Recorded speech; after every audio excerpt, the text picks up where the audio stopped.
Hai guys, kembali lagi bersama Mimin di channel Enkun. Fans pemburu iblis silakan merapat, karena di video kali ini kita membahas lanjutan cerita Kimetsu no Yaiba. Setelah Inosuke yang emosi berat setelah mengingat masa lalunya dan berhasrat ingin membalas dendam kepada Doma. Lebih tepatnya kita akan mereview manga Kimetsu no Yaiba chapter 161 yang bersumber dari website manga kita, Mangaku atau Komiku. Buat kalian yang belum lihat review chapter sebelumnya bisa klik link di deskripsi, atau bisa juga klik link di pojokan atas video ini ya. Dan buat kamu yang cuma ngikutin animenya atau tidak mau kena spoiler, Enkun sarankan mending stop videonya aja dari sekarang. Nah, di chapter 161 ini, Kanao dan Inosuke dibuat tersudut oleh Doma. Namun di luar dugaan, tiba-tiba terjadi sesuatu dengan tubuh iblis bulan atas tersebut. Penasaran? Oke, langsung aja kita bahas. Let's go!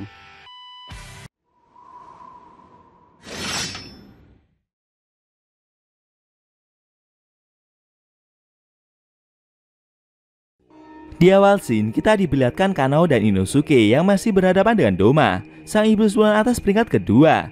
Doma berpendapat, jika menurut Inosuke dia dibesarkan oleh babi hutan, namun dia malah bisa berbicara dengan baik. Pendengar pedang tersebut sepertinya sedikit salah paham. Bagi iblis tersebut, surga dan neraka itu tidak ada. Kedua hal tersebut adalah khayalan dan dongeng manusia belaka. Kanao dan Inosuke terdiam dan masih dalam kuda-kuda bertarungnya itu. Iblis tersebut bisa berbicara demikian itu karena dia melihat kenyataan jika orang yang hidup dengan benar akan mendapatkan kemalangan, dan orang yang jahat dapat melakukan apapun semaunya, serta mereka semua menjalani hidup sepenuh hati. Orang-orang jahat itu memang tidak mendapatkan azab secara langsung, tapi setidaknya mereka akan pergi ke neraka setelah mati. Bagi Doma, pasti itulah yang akan dipikirkan mereka yang bermental lemah, karena berkat pemikiran seperti itu, orang-orang bisa terus bertahan hidup. Iblis tersebut merasa jika mereka para manusia memang sangat menyedihkan, karena mereka terus menanamkan hal itu di dalam pikiran. Inosuke mendengar argumen tersebut emosi.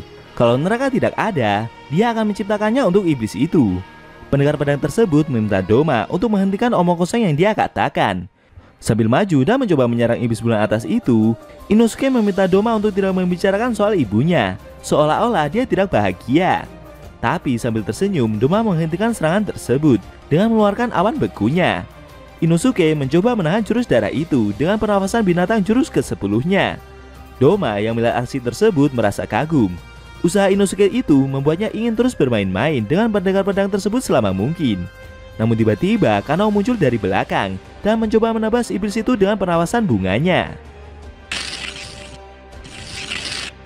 Akan tetapi Doma tidak tinggal diam. Dengan sigap, iblis itu langsung menyerang pendekar pedang tersebut menggunakan kipasnya. Beruntung Kanao berhasil menahan serangan itu dengan pedangnya, dan akhirnya membuat pendekar pedang tersebut terjatuh ke dalam kolam.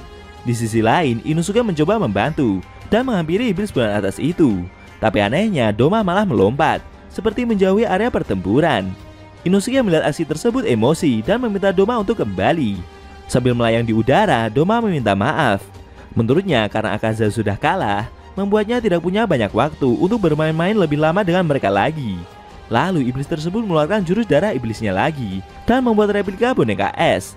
Doma berkata jika mereka bisa bermain-main dengan replikanya tersebut. Kanao yang melihat jurus darah itu terkejut. Lalu replika boneka es milik Doma turun di hadapan Inosuke. Pendekar pedang itu tertawa dan seperti meremehkan kemampuan dari replika boneka es tersebut. Namun di luar dugaan, menggunakan kipasnya, replika boneka es itu mengeluarkan serbuk beku dan menyerang kedua pendekar pedang tersebut secara bersamaan. Inosuke yang terkejut dan berteriak emosi itu mencoba menahan serangan yang boneka itu lancarkan. Kanao juga mengalami kesulitan yang sama. Sambil tersenyum, Doma menjelaskan jika replika bonekanya itu bisa menggunakan jurus darah sepertinya, dan dia juga sama kuatnya dengan iblis tersebut. Lalu sambil berjalan pergi dan melambaikan tangan, Doma meminta replikanya itu untuk melawan kedua pendekar pedang tersebut. Inosuke yang seperti dipermainkan itu emosi dan meneriaki Doma untuk tidak kabur. Kanao mencoba memperingatkan rekannya itu dan seperti ingin mengatakan sesuatu. Namun sayangnya replika boneka es tersebut kembali mengganggu pendekar pedang itu dengan jurus darahnya. Kejadian itu membuat Inosuke jadi makin emosi dan kesulitan untuk mendekati iblis tersebut. Doma yang berjalan meninggalkan area pertempuran itu merasa sebal, karena Inosuke juga tidak pernah menghirup jurus darah iblisnya seperti halnya Kanao. Di sisi lain, replika boneka es Doma mengeluarkan jurus darah berupa awan bekunya, dan membuat Inosuke jadi semakin menjauhi area pertempuran. Jelas saja, dengan kejadian tersebut semakin membuat pendengar pedang itu jadi makin kesal. Doma yang melihat aksi tersebut jadi menyadari kalau Inosuke sepertinya memiliki kulit yang sangat sensitif. Dia bisa langsung merasakan hawa dingin sekecil apapun, dan itulah alasan kenapa pendengar pedang tersebut tidak menghirup jurus darah yang iblis itu keluarkan. Doma merasa beruntung, karena selama ini dia belum pernah bertemu tipe pendengar pedang seperti itu. Iblis tersebut akan mengingat informasi penting yang dia dapatkan. Doma juga akan membuat kedua pendengar pedang itu mengerahkan seluruh kemampuan sebelum akhirnya mereka terbunuh. Sedangkan replika boneka es milik Doma perlahan semakin berhasil membuat mundur kedua pendengar pedang itu. Kanao yang mencoba menahan jurus darah dari replika tersebut juga semakin tersudut. Dia melihat jika Doma perlahan berjalan mendekati pintu keluar. Dalam benaknya, Kanao berkata jika mereka harus bertahan sedikit lebih lama lagi dan melakukan sesuatu untuk menahan iblis itu agar tetap berada di lokasi ini. Doma yang sudah berada di depan pintu keluar itu tersenyum. Dia berencana akan mengeluarkan 5 replikanya lagi. Menurutnya, mungkin dengan begitu, dia bisa mengalahkan para pemburu iblis yang memasuki benteng mereka dengan lebih cepat.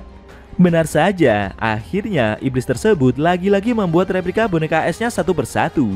Di sisi lain, replika boneka es yang menyerang Inosuke dan Kanao semakin menyudutkan mereka berdua. Sambil menghindari jurus darah iblis yang boneka itu keluarkan, Inosuke merasa kesal karena mereka dibuat kerepotan hanya dengan melawan makhluk seperti itu. Dia pun menyadari jika dengan kondisi seperti ini membuat mereka jadi tidak bisa untuk mendekat. Inosuke harus segera bergegas membalaskan dendamnya sebelum Doma benar-benar kabur. Sayangnya replika boneka es itu mengeluarkan serbuk beku dan tali esnya, sehingga membuat Inosuke terkena beberapa tebasan luka di tubuhnya. Kanao yang melihat rekannya itu terluka memintanya untuk tidak panik dan bertahan sedikit lebih lama lagi. Doma yang mendengar intrusi tersebut penasaran dengan apa yang pendengar pedang itu maksudkan. Tapi dia tidak begitu mempermasalahkan hal tersebut, karena para replika bonekanya itu akan merekam setiap kejadian yang terjadi, meskipun nanti dia sudah pergi dari lokasi pertempuran. Lalu Doma memegang gagang pintu dan keluar dari tempat tersebut. Namun tiba-tiba pandangan dari mata kirinya seperti terbelah. Secara tak terduga, wajah iblis itu seperti mengalami keretakan. Bahkan sisi kiri wajahnya sampai meleleh. Doma yang merasakan hal itu terkejut. Apa yang sebenarnya terjadi? Kanao yang masih berhadapan dengan replika boneka es tersebut dan melihat kejadian itu menyadari jika momen inilah yang selama ini dia tunggu-tunggu. Sedangkan Doma masih mencoba menahan wajah kirinya. Akan tetapi kondisi dari iblis itu malah makin parah. Dia sampai terjatuh, wajahnya semakin meleleh dan matanya seperti hampir copot. Iblis tersebut bingung dengan apa yang terjadi. Dia seperti melihat wajah Kocho Shinobu yang seperti tersenyum kepadanya. Doma juga mengingat pesan dari pilar serangga yang telah ia makan tersebut untuk tidak meremehkan emosi dari para manusia. Apakah hancurnya wajah iblis tersebut ada hubungannya dengan Kocho Shinobu? Lalu apa yang akan Kanao dan Inosuke lakukan setelah mereka melihat kondisi dari Doma seperti itu? Sayang sekali scene cerita manga Kimetsu no Yaiba chapter 161 telah berakhir.